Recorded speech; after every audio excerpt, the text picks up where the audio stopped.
Tonight on Nightline, Scientology under attack. A wave of websites, videos, and protests turns a critical eye on the celebrity-studded church. Now this niece of Scientology's worldwide leader, raised in the church, tells Nightline why she left and why she's joined the protests. Growing Up Scientologist, a Nightline special report starting now. From the global resources of ABC News, with Terry Moran in Washington, Martin Bashir and Cynthia McFadden in New York City, this is Nightline, April 24th, 2008. Good evening, everyone. I'm Terry Moran. Tonight, Scientology under attack. The Church of Scientology now claims membership in the millions, and it's opening lavish new facilities around the globe.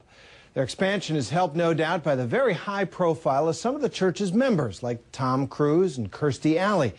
But it comes in the face of a mounting wave of criticism in online videos and in protests across the country. The woman you're about to meet is part of that wave, yet her criticisms of the church are more surprising, perhaps, given her family tree.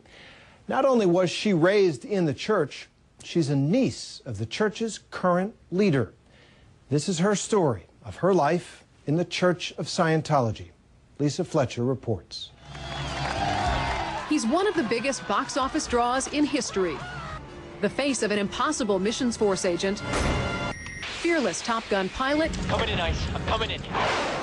and relentless lawyer. I want the truth! But in recent years, Tom Cruise has also become the face of Scientology, with public and unbridled passion for the church. I think it's a privilege to call yourself a Scientologist. A recent video made for a Scientology event that was leaked online piqued people's interest in a belief system that has long been surrounded by controversy.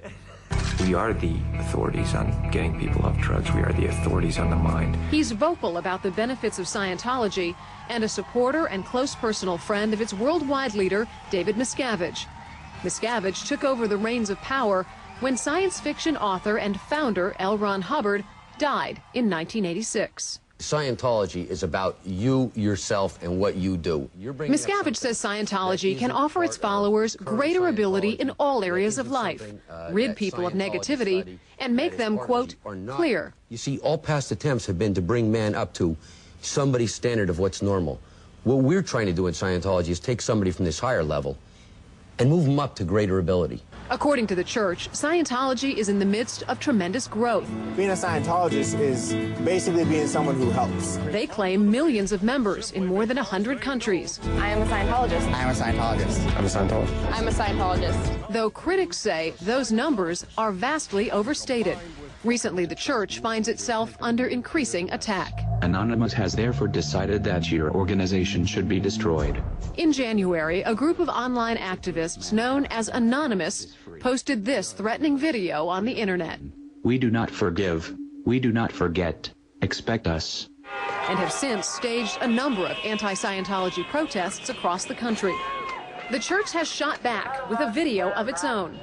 While claiming they are peaceful, in less than 3 weeks, anonymous members made or encouraged 22 bomb threats and 8 death threats against members and officials of the Church of Scientology. New websites critical of Scientology are popping up all over the internet. And just last week, an interview with actor and former Scientology member Jason Begay was posted on YouTube. Scientology is destructive and a ripoff. Ex-ScientologyKids.com was created by 3 young women who used to be members of the church. I was born in New Hampshire, and my parents joined the church when I was 2. One of the women stands out from the crowd of online critics.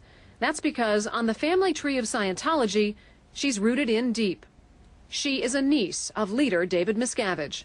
When I was younger, he would send me presents on my birthday. He was, very gregarious, very nice. Jenna Miscavige Hill was raised in the church. Both her parents were high-ranking members of what's called the Sea Organization, or Sea Org. It is Scientology's version of the clergy, the group of people who essentially run the church. What we're told is that they have to work so hard because they're helping other people. Your family isn't the most important thing. From the age of 6 to 12, Jenna lived here at a Scientology-owned property in California that was known as The Ranch. We lived in dormitories, and I would only see my parents once a week. According to Jenna, life as a child was not very childlike. It was like 6:30, wake up, you'd put on your uniform, you'd clean your room, somebody would stand in front, and they would go to each line, and they'd be like, Unit A, report. If you were late, you would get a chit, which would go to your ethics file, which they had one for everyone. One time, a kid got a bucket of ice water dumped on top of his head when he was late, even though it was 6:30 in the morning. She says 7 days a week, children as young as 6 had long days on the ranch. In addition to reading, writing, and arithmetic classes and studying Scientology, she says there were physical chores. These projects range from rock hauling, taking rocks out of the creek, picking them up, hauling them up the hill, putting them in a pile, and these were usually to make rock walls. As a little girl, she says she remembers weeding for hours. And we would do this no matter how hot or how cold it was outside. Somebody might say, you know, if you go to a strict school, a military school, there are going to be certain things that are required of you that may not be required of a kid in public school. Except I didn't exactly sign up for a military school. I don't think my parents were trying to sign me up for a military school.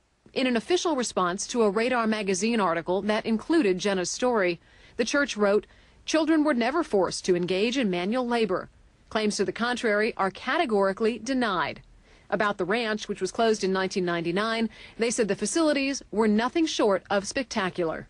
There's nothing wrong with your kid working their chores, learning the ways of the world. Does it have to be rock hauling when you're a girl who's 6 years old? Jenna says when she was 7, she was asked to sign a billion-year contract to prove her devotion to the church. It means that, like in Scientology, they believe that you live lifetime after lifetime. So you've contractually committed yourself for every lifetime you have to Scientology. Mm-hmm. After 6 years at the ranch, at age 12, Jenna left California for a visit to the church's so-called Mecca in Clearwater, Florida. She says church elders asked her to remain there and become a full-fledged member of the Sea Org, while her parents remained in California. I wanted to go back and see them, and I was even about to get on a plane, and I just got pulled into a room and screamed at, telling me that, you know, I'm here to be a Sea Org member. At 12 years old, Jenna says life at Clearwater consisted of long days studying academics and Scientology and hours of administrative tasks and chores. Sometimes, Jenna says, they worked through the night. You don't sign up for the nights where you stay up all night, sleep 2 hours, stay up all night the next night, sleep 2 hours. I saw my mom probably a half an hour one time from when I was 12 till I was 16. I saw my dad maybe 3 times for a half an hour each time from 12 till I was 16. In its written statement to Radar magazine concerning Jenna's account, the church said it, quote, does not comment on how parents choose to educate and raise their children. Jenna's parents declined our request for an interview. Hundreds of miles away and unknown at the time to Jenna, another young woman was working in the Sea Org. When I was 14, I was recruited to join the Sea Organization. They made it sound so wonderful. Like Jenna, Astra Woodcraft was the daughter of Scientologists and as a child went to Scientology schools. At age 15, she married a fellow Sea Org member. Her workday consisted of studying, mostly L. Ron Hubbard's teachings, and clerical duties. I worked, 15 hours a day. We worked 7 days a week. I maybe had 2 or 3 days off a year. Astra says disobedience wasn't tolerated in the Sea Org. She says once she refused an order from a higher-ranking Sea Org member. And he held me up against a wall, screaming in my face. They'll paint this extremely rosy picture, and it sort of sucks you in. Astra's father, Lawrence Woodcraft, says the family joined the Sea Org because of his wife's passion for Scientology. He says they were often assigned to work projects that took them away from their 2 daughters. She would happily go for a year or 2 without seeing them. I'm sure she missed them, but her total priority was Scientology. And when I'd spoken to her about it, she said, well, if I don't further the aims of Scientology, the kids don't have a future anyway. So, it was that level of fanaticism, I think, that drove her. Astra's mother did not return Nightline's calls. Lawrence says he grew disillusioned soon after joining the Sea Org. He says he wanted out, but he says taking his children would not be easy.